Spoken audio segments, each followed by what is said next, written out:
Hi, I'm Melissa Cholak, English 1250, Elements of Speech. In Chapter 1, I was able to learn about communication, being a process that consistently changes. There are many forms of communication, along with the competence of communication. I had always assumed that we all naturally communicate and understand what we are communicating. This is not always true.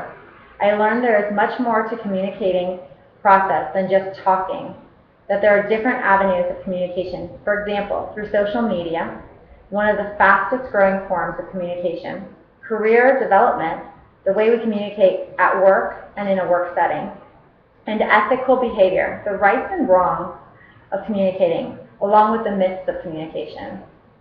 In Chapter 2, I found it to be more focused on the perception that is involved with communicating. Perception is found in three forms of communication: selection, organization, and interpersonal, all assigning meaning to stimuli.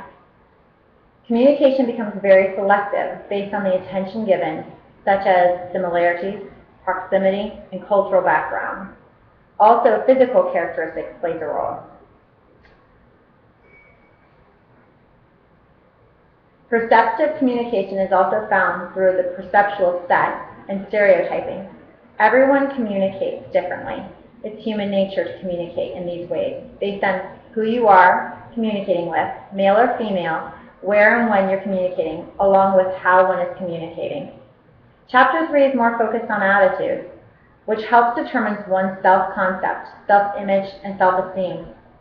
Self-concept influences how and what we communicate to others, based on our attitudes, values, and beliefs.